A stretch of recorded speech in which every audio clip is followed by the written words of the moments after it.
very good morning to all the dignitaries present here. Expert Eyes on Cybersecurity, our chief guest as well as the resource person for this. At the same time, program executive from All India Radio, Akash Vani, Sir Muhammad Imtiaz ji and his team, and our own Professor K.K. Yadav, Dean Academic Affairs, Sade Apne, Professor Ira Ma'am, Head Department of English. At the same time, I feel that she's on a very sensitive and serious duty, as the whole content which we are is moving out in text or in writing or in visuals. Inna di dekh rekh ch janda hai. So I welcome you all. At the same time, I welcome the students of Department of Journalism and Mass Communication and students of Department of Computer Science and IT. As we know that this is a very sensitive subject, and I personally feel that our expertise, when I was interacting with her, I don't know how much she tells you or how much you learn out of it. It's up to you how you receive it. But I am very confident about this thing, that her expertise is on cyber war. That means कि जैसे ये सीढ़ियाँ चढ़ के आप इस seminar hall में आते हो, वो कितनी सीढ़ियाँ चढ़े तो साइबर वॉर्स तक पहुँचे. ਜਿਹੜੇ ਬੱਚੇ ਖਾਸ ਕਰਕੇ 16 17 18 19 20 ਇਸ ਏਜ ਵਾਲੇ ਜਿਹੜੇ ਬੱਚੇ ਆ ਉਹਨਾਂ ਲਈ ਇਹ ਖੇਡ ਆ ਤੇ ਸ਼ਾਇਦ ਕਈ ਵਾਰੀ ਇਹ ਖੇਡ ਆਖਰੀ ਖੇਡ ਵੀ ਬਣ ਜਾਂਦੀ ਆ. ਇਸ ਕਰਕੇ ਅਸੀਂ ਸਾਈਬਰ ਸਿਕਿਉਰਿਟੀ ਤੇ ਇਹਦੇ ਫਾਇਦੇ ਕੀ ਨੇ ਤੇ ਆਪਣੇ ਆਪ ਨੂੰ ਕਿਵੇਂ ਬਚਾਉਣਾ ਹੈ. ਔਰ ਇਸ ਦੇ ਨਾਲ ਹੀ ਮੈਂ ਸਵਾਗਤ ਕਰਦੀ ਹਾਂ ਸਾਡੇ ਆਕਾਸ਼ਵਾਣੀ ਦੇ ਪੈਕਸ ਨੇ ਮੁਹੰਮਦ ਇਮਤਿਆਜ਼ ਜੀ ਦਾ. ਤੁਹਾਡਾ ਬਹੁਤ ਇੱਕ ਵਾਰ ਫਿਰ ਤੋਂ ਸਵਾਗਤ ਤੇ ਬਹੁਤਾ ਸਮਾਂ ਨਾ ਲੈਂਦੇ ਹੋਏ ਅਸੀਂ ਸ਼ੁਰੂ ਕਰਦੇ ਹਾਂਗੇ. ਹੁਣ ਮੈਂ ਜ਼ਿਆਦਾ ਸਮਾਂ ਨਾ ਲੈਂਦੇ ਹੋਏ ਅੱਜ ਦੇ ਵਿਸ਼ੇ ਸਾਈਬਰ ਸਿਕਿਉਰਿਟੀ ਦੇ ਉੱਪਰ ਸਾਡੇ ਸਾਰਿਆਂ ਨੂੰ ਜਾਣਕਾਰੀ ਦੇਣ ਲਈ डॉक्टर उर्वशी जी ਨੂੰ ਮੰਚ ਤੇ ਆਉਣ ਦੀ ਗੁਜ਼ਾਰਿਸ਼ ਕਰਦੀ ਹਾਂ.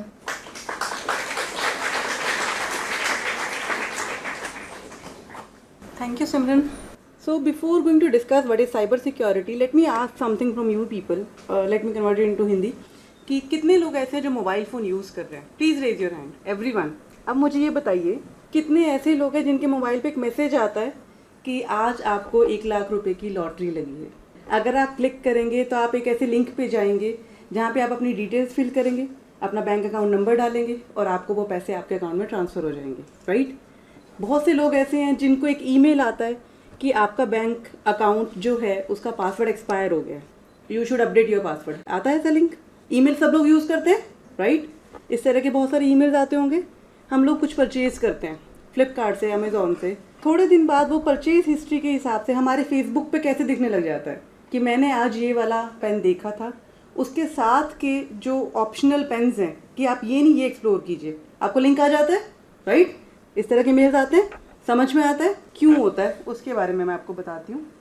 Now we start what is cyber attack, cyber defence and cyber security. As we know, cyber attack means when we are targeted with the help of our mobile phone. हमारे पास मोबाइल है, हम इंटरनेट यूज़ कर रहे हैं, हमें उसी से टारगेट किया जा रहा है, ठीक है. इसे बोलते हैं साइबर अटैक, क्योंकि हम साइबर वॉरफेयर के एक ऐसे इरा में हैं जब हम हर चीज़ से कनेक्टेड हैं. वॉशिंग मशीन ऐसी आ गई है जो एआई पावर्ड है, डिश वॉशर ऐसे हैं जो एआई पावर्ड है, इवन हमारे जो बल्ब्स हैं, इलेक्ट्रिसिटी है, एआई पावर्ड है. हर चीज़ तो कनेक्टेड है, तो क्यों नहीं उस पर अटैक हो सकता, राइट. इसी को बोलते हैं हम साइबर अटैक. वो एक्चुअली सिनेरियो आपको बताती है जब एक अटैक हुआ था, वहीं से शुरू हुआ था यूपी साइड से. वहाँ पे क्या हुआ था, कुछ मिस्चीवियस बच्चे 15-16 साल के, 20 साल के, वो क्या करते हैं, आपको कॉल करते हैं. कॉल करने के बाद पूछते हैं आपका बैंक अकाउंट नंबर क्या है. वो कैसे पूछते हैं, आपका कार्ड एक्सपायर हो गया है, अगर आपको इसको रिन्यू कराना है तो आप अपना जो डेबिट कार्ड है उसके लास्ट 4 डिजिट बता दीजिए, उसका CVV बता दीजिए. जैसे ही आपने बताया आपके पास एक लिंक आएगा. Once you click on that link you will go to the mischievous website. वहीं पे आपका अटैक शुरू हो जाता है. उसके बाद वो लोग क्या करते हैं, आपका लॉटरी लगा है तो उसका अमाउंट आपके बैंक में ट्रांसफ़र करना है. उसके लिए आपका कार्ड नंबर चाहिए या आपका नेट बैंकिंग का ID चाहिए. आपने अपना कार्ड नंबर दिया, आपने अपना CVV दिया, आपको लिंक आएगा कि आप इस लिंक पे क्लिक कीजिए, तब अमाउंट आपके अकाउंट में ट्रांसफ़र होगा, राइट. ट्रांसफ़र होने के बजाय जितना अमाउंट आपके बैंक अकाउंट में होता है उतना ही विड्रॉ कर लिया जाता है. Now how do we prevent this cyber attack, and this is not a cyber और इंफॉर्मेशन सिक्योरिटी, जहाँ पे हम पैचेस अप्लाई करते हैं, एक ऐसी टेक्नोलॉजी अडॉप्ट करते हैं कि हम इन अटैक से बच पाएँ. दैट इज़ इंफॉर्मेशन सिक्योरिटी और cyber security, where we protect our data, our information from these types of attacks only. Now ये शुरू कैसे हुआ? जब हम 1940s की बात करते हैं, 1940s में कुछ नहीं होता था, कुछ इलेक्ट्रॉनिक डिवाइसेस होते थे जिन पे अटैक पॉसिबल नहीं था, तो इतना लोग अवेयर भी नहीं थे, इतनी ज़रूरत भी नहीं थी। उसके बाद 1960s में हमारे पास बड़े बड़े कंप्यूटर सिस्टम आए जो हर घर में नहीं होते थे, कुछ ऑर्गेनाइजेशन में होते थे। तो मेन इशू कहाँ आता था? इशू नहीं आता था उनको बहुत सारी सिक्योरिटी लगाने में, क्योंकि एक ही कंप्यूटर सिस्टम है, किसी चीज़ से कनेक्टेड नहीं है, हमें उनको सिर्फ बचाना होता था। बचा कैसे सकते थे? किसी कंप्यूटर को किसी स्टोर में बंद कर दो, ताला लगा दो, तो फिजिकल सिक्योरिटी रिक्वायर्ड। जब 1970s हुई, कंप्यूटर आने लगे, लोगों के घर में जाने लगे, तो बहुत सारी सिक्योरिटी उनको अपने घर पे लगानी थी, still hardware security, personal security. जब 1980s में कंप्यूटर कनेक्ट हुए, वहाँ प्रॉब्लम शुरू हुई, क्योंकि जब भी आपका सिस्टम किसी चीज़ से कनेक्ट होता है, प्रॉब्लम वहाँ पे आती है। जब वो किसी से कनेक्टेड नहीं था, सिर्फ आप अपना एक्सेल का, वर्ड का काम कर रहे थे, दैट वाज फाइन। जब वो कनेक्ट हुआ तो उस कनेक्टिविटी में अटैकर काम करते हैं। उसके बाद 1990s में आया वर्ल्ड वाइड वेब। जैसे ही वर्ल्ड वाइड वेब आया, उसने हर चीज़ को कनेक्ट कर दिया। आप इंटरनेट यूज़ करने लगे, वेबसाइट चलाने लगे, और वहाँ से होने लगे अटैक। कैसे? SBI की वेबसाइट है ऑनलाइन SBI.SBI, आपने कभी ध्यान दिया हो? SBI की ऑनलाइन वेबसाइट का URL है ऑनलाइन SBI.SBI।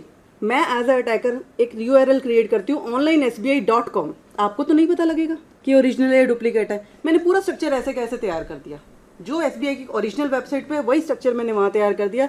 आप जाओगे, आपने अपना ID पासवर्ड डाला, आप खत्म। जो भी आपके अकाउंट में था उसने लेआउट दिया आपको, अपना प्रोफाइल पासवर्ड डाला, जैसे ही आप सब कुछ डालोगे, आपका सारा कुछ कैप्चर होकर उसके पास चला जाएगा। जब तक कि आपको नहीं पता कि वो URL ठीक है या नहीं है, आपने जेन्युइन वेबसाइट से नहीं उठाया या उठाया है, तब तक आप उसको नहीं बचा सकते। आपको अवेयर होना पड़ेगा उस अटैक से बचने के लिए। सो क्यों ज़रूरी है साइबर सिक्योरिटी? देखिए, सबसे पहले हमें अपना डेटा बचाना ज़रूरी है, हमें अपने फाइनेंसेस बचाने ज़रूरी है, हमें अपनी रेपुटेशन बतानी ज़रूरी है। क्योंकि अगर साइबर अटैक हुआ, आपकी रेपुटेशन जा सकती है, क्योंकि डिपेंड करता है कि आपका अटैक कितना प्रोन है। फॉर एग्जाम्पल, अगर मैं किसी इंस्टीट्यूट के इंटरफेस पे, नेटवर्क पे अटैक करूंगी, पब्लिकली क्या जाएगा, इस इंस्टीट्यूट में कुछ भी अच्छे से नहीं चल रहा, कोई भी अटैक कर जाता है, पूरा सर्वर हैक हो जाता है, तो उससे क्या होगा? कंपनी की या ऑर्गेनाइजेशन की रेपुटेशन खराब होती है। प्लस अगर मैं अटैक कर रही हूँ तो ऑब्वियसली मैं कुछ डिमांड करूंगी, फाइनेंसेस की डिमांड करूंगी, you will be having a financial loss. Third, it will actually mentally affect you. Third thing, and the fourth thing is your data will be lost. So basically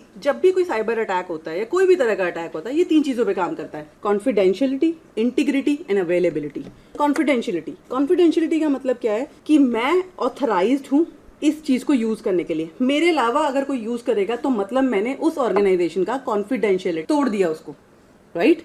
confidential information है, कुछ limited लोगों को access मिला हुआ है। अगर कोई attacker बाहर से आके उसको एक्सेस करता है, किसी तरह से उसके क्रेडेंशियल्स अचीव कर लेता है, तो इसका मतलब कॉन्फिडेंशियलिटी ब्रीच हुई है। कॉन्फिडेंशियलिटी को खत्म होने से कैसे बचा सकते हैं? पहला मेथड है मल्टी फैक्टर ऑथेंटिकेशन। कभी आपने ध्यान दिया हो, जैसे जैसे मोबाइल सिस्टम इवॉल्व हो रहे हैं, आप पासवर्ड डालते हैं, आप फेस ID भी यूज़ करते हैं, आप आइरिस स्कैनर भी यूज़ करते हैं, आप बहुत कुछ यूज़ करते हैं, राइट? जो नई टेक्नोलॉजी हो रही है, वहाँ पे आपके EEG सिग्नल भी यूज़ हुआ करेंगे, जो आपके दिमाग के, ब्रेन के सिग्नल्स होते हैं ना, वो भी एज ऑथेंटिकेशन यूज़ किया करेंगे। इसको बोलते हैं मल्टी फैक्टर ऑथेंटिकेशन, जहाँ पे हम एक से ज़्यादा ऑथेंटिकेशन लगा रहे हैं ताकि आपको पता लगे कि आपकी कॉन्फिडेंशियलिटी ब्रीच नहीं हुई है। अगर मेरा लैपटॉप है, उस पर पासवर्ड भी है, मैंने फिंगरप्रिंट लगाया तभी ऑन होगा, तो उससे क्या होगा? कोई भी आपका लैपटॉप एक्सेस नहीं कर सकता, कॉन्फिडेंशियलिटी ब्रीच नहीं हो सकती, राइट? ये है एक मेथड प्रिवेंट करने का कॉन्फिडेंशियलिटी को। दूसरा, एक्सेस कंट्रोल। ठीक है, किसी तरह मेरा लैपटॉप किसी को एक्सेस हो गया, किसी तरह पासवर्ड डल गया, उसके बाद अगर मैंने हर फाइल पे कुछ पासवर्ड लगा दिए हैं कि बिना पासवर्ड के खुल नहीं सकती, या बिना पासवर्ड के इसको चेंज नहीं कर सकता, कोई देख सकता है, चेंज नहीं कर सकता, this is known as access control. कि किसी तरह का डेटा है, उसको हर कोई एक्सेस नहीं कर सकता, या तो कोई देख सकता है या कोई एडिट कर सकता है। एडिट सिर्फ ऑनर कर सकता है, बाकी लोग नहीं कर सकते, दिस इज एक्सेस कंट्रोल। तो चीज़ों को एक लिमिटेड एक्सेस दिया जाए सब लोगों को, राइट? तो ये बोलते हैं हम इसको एक्सेस कंट्रोल। नेक्स्ट आता है इंटीग्रिटी। इंटीग्रिटी मतलब कि उसको चेंज नहीं किया गया, वो ऐसे का ऐसे ही है, आपका डेटा ऐसे का ऐसे है। फॉर एग्जाम्पल, अब आपके इंस्टीट्यूट में बहुत सारे रिकॉर्ड्स होंगे आप स्टूडेंट्स के, जिसमें आपका नाम, रोल नंबर, आपने कितनी फीस भरी है, ये सब होगा, राइट? मैं इस टाइम पे फीस नहीं भरना चाहती, मैं क्या करती हूँ, आपके सिस्टम को हैक करती हूँ और वहाँ पे जाके फीस को जीरो कर देती हूँ, बैलेंस को, जिसमें 40,000 50,000 आ रहा था, मैं उसको हैक करके वहाँ पे जाके जीरो कर दूंगी, तो क्या होगा? मुझे फीस नहीं देना होगा। तो इसको बोलते हैं इंटीग्रिटी। अगर आपको इस तरह की चीज़ों से बचाना है, तब आप क्या करोगे? कोई बता सकता है आपको क्या करना चाहिए कि चीज़ें चेंज ही ना हो पाए? तो वर्जन कंट्रोल से भी हम इंटीग्रिटी बचा सकते हैं। समझ में आ रहा है? Access control, version control, plus आजकल एक और नई चीज़ चली हुई है, डिजिटल सिग्नेचर। हम क्या करते हैं, किसी फाइल पे अपने साइन करते हैं ये बताने के लिए कि ये मेरी फाइल है, मेरे साइन है, तो I am responsible for this, right. अब ऑनलाइन फाइल को तो आप साइन नहीं कर सकते, उसके लिए आता है हमारा डिजिटल सिग्नेचर। पेन ड्राइव की तरह होता है, पेन ड्राइव लगाई तो आपका डॉक्यूमेंट डिजिटली साइन हो जाएगा। अब कोई इसको अगर चेंज करेगा तो वो digital signature null and void हो जाते हैं। नेक्स्ट आता है अवेलेबिलिटी। अब अवेलेबिलिटी मतलब मेरा डेटा है, मुझे अवेलेबल है। अवेलेबिलिटी पे सबसे पहले अटैक किसने किया था? रैंसमवेयर। रैंसमवेयर क्या होते हैं? वायरस का नाम सुना होगा ना, मेरे कंप्यूटर में वायरस आ गया, वायरस का नाम तो सबने सुना होगा। क्या होता है वायरस? वायरस एक ऐसा सॉफ्टवेयर होता है जो किसी लिंक के साथ कनेक्टेड होता है। जैसे ही आप उस लिंक पे क्लिक करेंगे वो सॉफ्टवेयर आपकी हर फाइल के साथ अटैच हो जाएगा। रैंसमवेयर क्या करते हैं, आपको एक ईमेल आएगा, आपने उस ईमेल में देखा होगा एक लिंक होगा, जैसे ही आप उस लिंक पे क्लिक करेंगे, कंपनीज में ईमेल जाता है, वो ईमेल वाला क्या करता है, अगर मैं as a employ of the company मुझे नहीं पता व्हाट इज रैंसमवेयर, मैंने उस ईमेल के लिंक पे क्लिक कर दिया, उसमें एक वायरस होता है जो आपकी हर फाइल के साथ कनेक्ट होकर उस फाइल को लॉक कर देता है। अब पूरे ऑर्गेनाइजेशन में कोई भी डेटा का एक्सेस किसी के पास नहीं है। क्यों नहीं है? क्योंकि इस पर अटैक हो गया। जैसे ही ऑनर खोलेगा उसको एक्सेस नहीं है, वहां सामने लिखा हुआ आ जाएगा you have to pay lakhs of rupees to get the access. जब तक मैं वो उतना अमाउंट उस रैंसमवेयर बनाने वाली कंपनी को पे नहीं करूंगी तब तक मेरा डेटा मेरे पास है ही नहीं। And this is known as availability issue. Authorization, जो पर्सन उस डेटा को एक्सेस कर रहा है वो ऑथराइज होना चाहिए उसके लिए। अगर मैं डायरेक्टर का या किसी ऐसी हायर अथॉरिटी का एक्सेस करने वाली हूँ लैपटॉप जो कि मुझे अलाउड नहीं है, तो मैं पॉसिबल भी ना हो कि मैं उसको एक्सेस कर पाऊँ, उसमें इतनी ऑथेंटिकेशन होनी चाहिए। नेक्स्ट आता है सिक्योरिटी पॉलिसीज। पॉलिसी आपके इंस्टीट्यूट में बहुत ज़रूरी है, वो जो होनी ही चाहिए, जैसे कि इतने लिमिट तक का डेटा आप इंटरनेट एक्सेस कर सकते हैं, ये वेबसाइट्स हैं जो आप एक्सेस नहीं कर सकते हैं। अगर आप करने लगे हो तो वो अलाउ ही नहीं करेगा। पॉलिसीज होनी चाहिए हर इंस्टीट्यूट की, हर ऑर्गेनाइजेशन की। The last one is incident response. अगर कोई अटैक आपके सिस्टम पे, आपके नेटवर्क पे होता है या आपके मोबाइल पे होता है तो आपको पता होना चाहिए कि मैं इसको डील कैसे करूं। अगर आपके फोन पे एक लिंक आ गया, आपसे गलती से क्लिक हो गया, ओटीपी भी डल गया, पैसे अभी डिडक्ट नहीं हुए, तो आप इमीडिएटली क्या कर सकते हो, अपना पैसा अपने साथ वाले के ट्रांसफर कर दो। तो कितना आपको एक्टिव होना है, कितना रिस्पॉन्स आपको कैसे देना है वो आपको पता होना चाहिए। That is incident response. उसके अलावा आता है मालवेयर्स। मालवेयर एक एडिशनल एडवांस वायरसेस ही हैं जो आपकी फाइल के साथ अटैच होके, एक ऐसा सॉफ्टवेयर है जो आपकी फाइल के साथ अटैच होके आपके सिस्टम को हार्म करता है। फिशिंग मैंने अभी आपको एग्जांपल लिया कि आपको ईमेल आई, उसके अंदर एक ऐसा लिंक है जिस पे आप क्लिक करोगे तो आप एक ऐसी जेन्युइन वेबसाइट पे जाओगे जो जेन्युइन नहीं है पर दिखती जेन्युइन है। That is fishing. Denial of service का आता है एक distributed denial of service. Suppose अब इसको फन वे में लेके जाते हैं। सपोज मुझे मेरे टीचर ने एक असाइनमेंट दिया है, अब टीचर के मेल पे असाइनमेंट आए हुए हैं, वो आपकी लैब में बैठा है एक्सेस करने के लिए और आपको मार्क्स देने के लिए। मैं चाहती हूँ कि वो टीचर मुझे गंदे नंबर नहीं दिए क्योंकि मैंने कख नहीं किया। टीचर का IP एड्रेस मुझे पता है। मैंने अपने दोस्तों को बोला कि ऐसा करो, सारे के सारे पैकेट्स उठाओ और उस पर भेज दो। सबने 10-10 हज़ार पैकेट उठाए और टीचर को भेजना शुरू कर दिया। उससे क्या होगा? हैंग हो जाएगा। वो अपना लैपटॉप एक्सेस नहीं कर सकते, वो अपना इंटरनेट एक्सेस नहीं कर सकते, वो आपकी फाइल्स को वैल्यूएट नहीं कर सकते। तो जब तक वो पैकेट का रिस्पॉन्स करते रहेंगे, उसको हैंडल करते रहेंगे, वो नहीं एक्सेस कर सकते। अल्टीमेटली उनको क्या करना पड़ेगा? शट डाउन करना पड़ेगा, ठीक करना पड़ेगा, उसके बाद वो एक्सेस कर सकते हैं। This is distributed denial of service. Next आता है man in the middle attack. आपने देखा, आप ईमेल करते हो ना, कई बार मैं कंपनी को ईमेल कर रही हूँ तो कि मेरा पासवर्ड बदल दो, या फिर हम फॉरगॉट पासवर्ड करते हैं ना, जब हम पासवर्ड भूल जाते हैं, सबने किया होगा फॉरगॉट पासवर्ड पे क्लिक करते हैं तो कई बार क्या होता है, कंपनी जो है हमें मेल करती है कि ये आपका पासवर्ड है, इसको चेंज कर लो। सपोज मेरे को एक कंपनी ने मेल किया कि पासवर्ड चेंज कर लो, और बीच में कोई बंदा बैठा है जिसने वो पासवर्ड कैप्चर कर लिया, जिसने वो पासवर्ड और चेंज कर दिया। तब आप क्या करो? आपका डेटा गया, आपके पैसे गए, सब कुछ गया। That is man in the middle attack. ठीक है, इससे बचने के लिए हम क्या करते हैं, एक टेक्निक आती है हैशिंग। हैशिंग क्या करती है, एक डेटा है उस पर कुछ एल्गोरिथम लगा के, कुछ इंप्लीमेंट करके एक कोड जनरेट कर देती है, जिसको आप OTP भी बोलते हैं। OTP जैसा एक कोड होता है और वो कोड अटैच करके भेजती है। जैसे ही वो कोड आपके पास आएगा, आपका कंप्यूटर क्या करेगा, वो जो डेटा है उसका नया कोड जनरेट करेगा। अगर दोनों कोड मैच हो रहे हैं तो मतलब आपका फाइल चेंज नहीं हुआ है, अदरवाइज आपका फाइल चेंज हो गया है। This is known as encryption with hashing. अब हम बात करते हैं सिक्योरिटी की। सिक्योरिटी कई तरीके से काम करती है। पहला मेथड है हमारे पास नेटवर्क सिक्योरिटी। बेसिकली मैं वर्ल्ड वाइड वेब से बहुत सारे सिस्टम्स, बहुत सारे इंटरनेट के साथ कनेक्टेड हूँ, तो मेरा नेटवर्क सिक्योर होना जरूरी है। नेटवर्क कैसे सिक्योर होता है? आपको पता है, हम फायरवॉल लगाते हैं। फायरवॉल का नाम सुना है? अच्छा, एंटीवायरस का नाम तो सुना है। हम अपने कंप्यूटर में एंटीवायरस डालते हैं। एंटीवायरस को ही फर्दर एनहांस करके फायरवॉल लगाया जाता है। फायरवॉल का मतलब होता है कि बाहर से कुछ भी ऐसा वैसा अंदर नहीं आ रहा। इंस्टीट्यूट के नेटवर्क पे ही लगा दिया फायरवॉल कि कोई भी डेटा या ऐसा वैसा कुछ भी आपके इंस्टीट्यूट के अंदर नहीं आ सकता। थ्रू इंटरनेट कोई भी वायरस नहीं आ सकता। वो बहुत ज़रूरी है for network security. Application security, इस चीज़ से मुझे लगता है आप सब लोग अवेयर होंगे। बहुत सारी आप गेम्स डाउनलोड करते हैं, कुछ गेम्स सही नहीं होती, वो एक्चुअली वायरस होती है, वो आपको भी पता लगता है। जैसे ही इंस्टॉल करते हो, कई बार आपका मोबाइल इतना स्मार्ट होता है, वो बता देता है कि this file is not secure, you seriously want to download और नॉट। आता है ना ऐसा, आप अपने लैपटॉप पे कुछ इंस्टॉल करते हो तो आपका ब्राउजर बता देता है कि ये मुझे ठीक नहीं लग रही, इंस्टॉल करनी है कि नहीं करनी। ये आपका एप्लीकेशन सिक्योरिटी है कि आपकी एप्लीकेशन सेफ है या नहीं है। क्लाउड सिक्योरिटी मतलब, आप लोगों ने सुना है, आपने शायद जीमेल देखा होगा। जीमेल में क्या करता है, अगर हमारा जो साइज़ है वो ख़त्म हो जाता है तो जीमेल कहता है कि मेरे से और साइज़ परचेज कर लो, कहता है ना। वो क्या होता है, क्लाउड में आपको सर्विसेज दे रहा है ना, क्लाउड में आपको साइज़ दे रहा है कि आप अपनी ईमेल्स रख सकते हो। आपने गूगल फोटोज़ यूज़ किया होगा, जो मैं बताता है कि 1 साल पहले आपने क्या किया था। आता है ना ये लिंक, 1 साल पहले मैं यहाँ घूम रही थी, मैं ये कर रही थी, वो कहाँ है, वो क्लाउड में ही तो है। वो सारा का सारा डेटा आपने खुद से क्लाउड को दे दिया कि अगर बाय चांस किसी ने गूगल के क्लाउड पे अटैक कर दिया तो आप तो गए। हमने खुद उठा के अपनी फोटोज डाल दी क्लाउड पे, दैट इज क्लाउड सिक्योरिटी।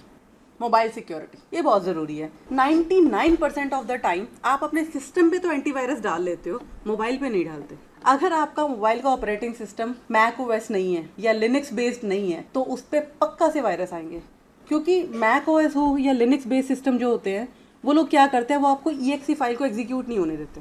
वहाँ पे EXE फाइल काम नहीं करती। आपने कभी ध्यान से देखा हो, जब हम विंडोज़ बेस्ड सिस्टम की बात करते हैं, एंड्रॉयड बेस्ड की बात करते हैं, तो आपका सॉफ्टवेयर EXE की फॉर्म में डाउनलोड होता है और वहाँ पे इंस्टॉल हो जाता है। पर ये दोनों की अलग ही फाइलें होती हैं, लिनक्स की होगी या मैक ओएस की होगी, इनकी फाइल्स अलग होती है। जब EXE चलती नहीं तो 70% वायरस तो बनते ही EXE से।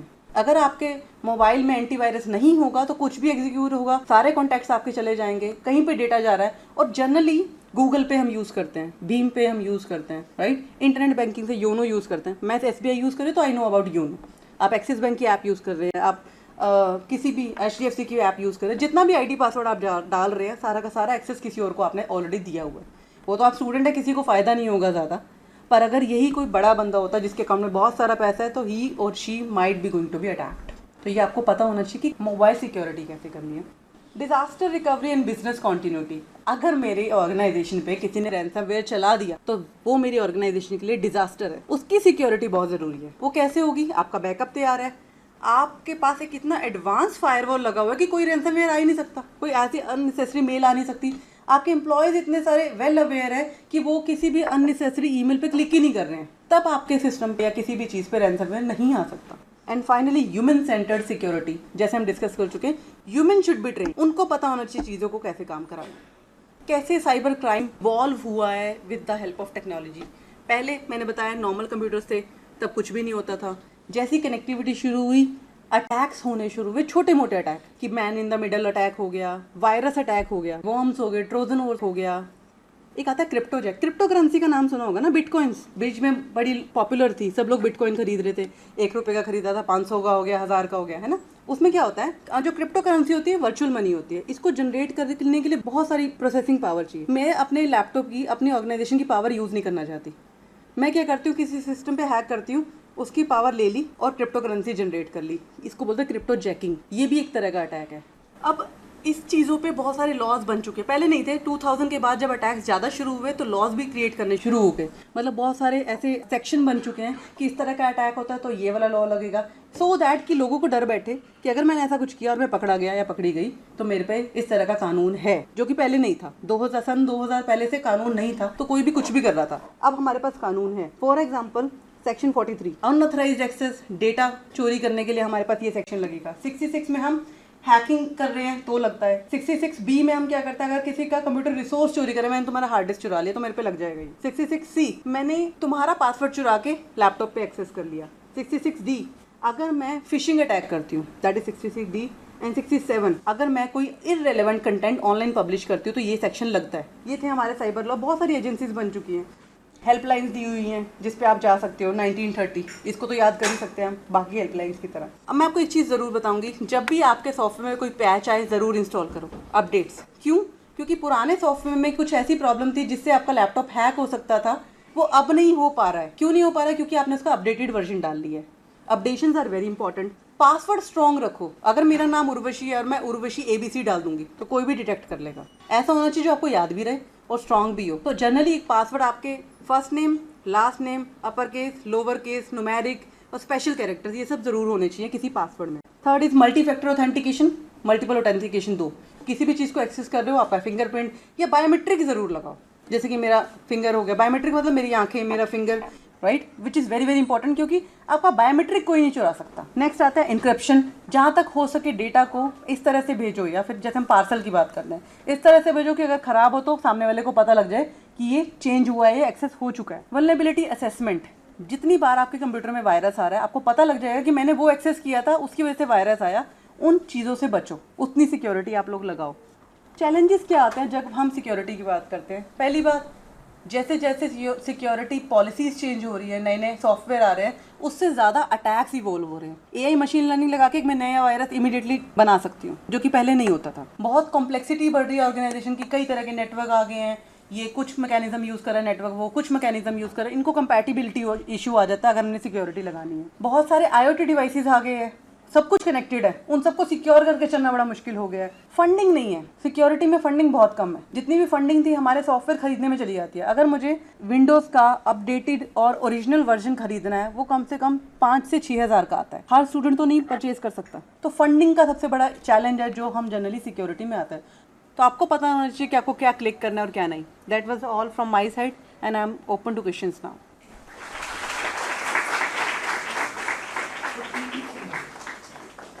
पर्सनल कोई इन्फॉर्मेशन है, जैसे बैंक की है, को वो शेयर हो जाए, हमारे साथ कोई अटैक हो जाए, उसके बाद हम क्या करें? उस बैंक को यूज़ करें या ओके? एक्चुअली ना मेरी सिस्टर के साथ ऐसा हुआ था। उन्होंने ना मतलब ऐसे काम करते थे जहाँ पे सिम वगैरह बनते हैं ना, वहाँ पे उन्होंने काम किया था। 3 इयर्स काम करने के बाद उन्होंने काम छोड़ दिया। उनकी इन्फॉर्मेशन थी, मेरी बड़ी सिस्टर के सिग्नेचर थे। उन्होंने क्या किया कि वो इन्फॉर्मेशन लेके, वो सिग्नेचर लेके फेक अकाउंट बना लिया और उसमें करोड़ तक की ट्रांजेक्शन हो गई। उसके बाद घर पे, मेरी बहन के घर पे ना पुलिस आती है कि आपके घर में ना इतनी ट्रांजैक्शन हो रही है, आपने कोई GST वगैरह इन्फॉर्मेशन नहीं दी हुई, क्यों नहीं दी हुई? उसने बोला कि मेरे पास तो इतनी इनकम है ही नहीं। तो चेक किया तो वो कोई फेक बना हुआ था। एक्चुअली उसको जेल का भी बता दिया गया था, क्योंकि जेल कर देंगे आपको, बट हुआ तो है नहीं, कंफर्म ऐसे हो गया। अब वो कहती है कि मैं क्या करूँ, अपने अकाउंट सारे बंद कर दूँ या क्या करूँ, मैं सिर्फ रहने दूँ? जैसे आपकी सिस्टर वहाँ काम कर रही थी, जब उसने वहाँ से रिज़ाइन किया, उसको वहाँ तक का एक्सपीरियंस लेटर मिला होगा, वो बता रहा है कि अब आप उसमें काम नहीं करते, ट्रांजेक्शन उसके बाद हुई, तो वो चार्जेस तो लग ही नहीं सकते उस पर। यू शुड अवेयर कि अगर ऐसा कुछ हुआ है, आप ट्रांजेक्शन डेट चेक करो, मैं वहाँ थी या नहीं थी। प्लस अगर आपके पास कोई ऐसा एसोसिएटेड अकाउंट है कंपनी का, तो इमीडिएटली वो हैंड ओवर करके जाओ उनके पास। अगर उनका है तो उनको हैंड ओवर कर दो, तुम्हारा है तो उसके पासवर्ड चेंज कर दो। I wanted to know whether when we are connecting a bank account with these pay apps, info is coming onto the main domain. Yeah. Our bank account info, what is our balance, and everything is known by these pay apps. How safe it is, whether it can be hacked, or sometimes when we are using it in the restaurants, all these apps, are we compromising our info with them or not? Again the same thing, आपको पता होना चाहिए to whom you are connecting, to whom you are associated with. Share your data if you want. For example, I am using SBI, right? So I have my YONO app. So why do I share that data? I can do it with YONO app. Nobody can do anything without your OTP, right? Without your credentials. You will be having 2 credentials. One is your fingerprint, multi-factor authentication is there, right? You have to give that password before doing some transaction. If that is hacked, again you will be asked for the same, how much authentication you have used. That is possible only if both the passwords are hacked. If one of the password is hacked, nobody can do anything. If both the password is hacked, then it will be, you can say, a challenge for you.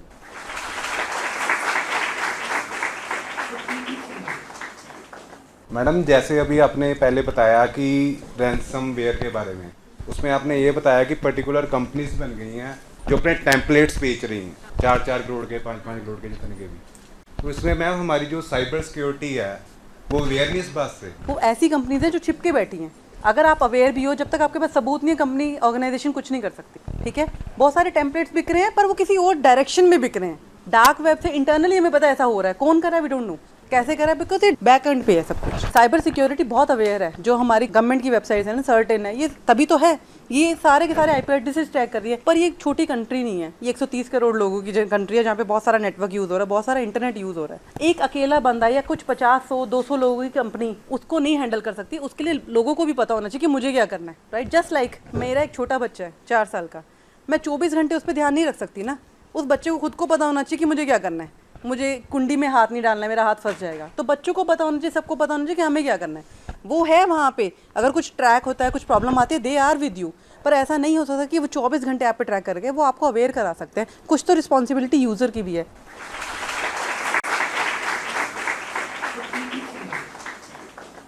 नमस्कार। सब तो पहला Doaba college ਦੇ ਇਸ ਮੰਚ ਤੋਂ ਖਾਸ ਤੌਰ ਤੇ ਪੱਤਰਕਾਰੀ ਅਤੇ ਜਨਸੰਚਾਰ ਵਿਭਾਗ ਦੁਆਬਾ ਕਾਲਜ ਦੇ ਵੱਲੋਂ ਤਹਿ ਦਿਲੋਂ ਸ਼ੁਕਰੀਆ ਅਦਾ ਕਰਨਾ ਚਾਹਾਂਗੀ ਡਾਕਟਰ ਉਰਵਸ਼ੀ ਜੀ ਦਾ।